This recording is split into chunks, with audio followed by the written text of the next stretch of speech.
നെടുമ്പാശ്ശേരി വിമാനത്താവളം വഴി സ്വർണം കടത്താൻ ആരോഗ്യ വിഭാഗം ജീവനക്കാരെയും ഉപയോഗിച്ചതായി കണ്ടെത്തിയിരിക്കുന്നു. ആരോഗ്യ വിഭാഗത്തിലെ ലിമിൻ എന്ന ഉദ്യോഗസ്ഥനെ 1.5 കിലോ സ്വർണ്ണമായിട്ട് ഇന്നലെയാണ് DRI പിടികൂടിയത്.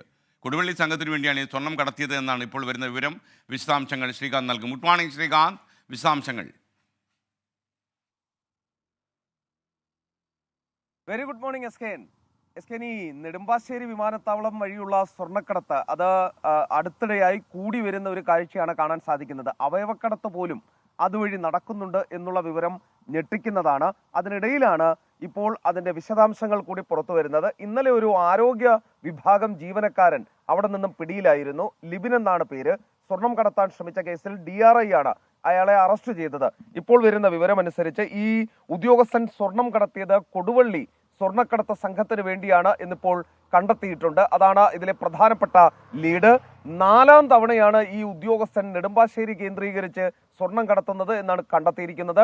അതായത് മുൻപ് 3 തവണ ഇയാൾ ഈ സ്വർണം അതുവഴി കടത്തിയിട്ടും പിടിക്കപ്പെട്ടിട്ടില്ല എന്നുള്ളതും ഇയാൾക്ക് ഈ സ്വർണം വീണ്ടും കടത്തുന്നതിന് കാരണമായി. മാത്രമല്ല, ഈ 1 കിലോ സ്വർണം അവിടെ നിന്നും പുറത്തെത്തിച്ചു കൊടുക്കുമ്പോൾ ലിബിന് കിട്ടുന്നത് 40,000 രൂപയാണ് എന്നും നിലവിലിപ്പോൾ DRI കണ്ടെത്തിയിരിക്കുന്നു. 1.5 കിലോ സ്വർണം ഈ DRI ഇന്നലെ പിടികൂടിയിരുന്നു. ഈ ഉദ്യോഗസ്ഥന്റെ പക്കൽ നിന്നും കാര്യക്ഷമമായ അന്വേഷണം ഈ വിഷയത്തിൽ നടക്കുന്നുണ്ട്. കാത്തിരുന്ന് കാണാം എന്താണ് സംഭവിക്കുക എന്ന്. ശ്രീകാന്ത്.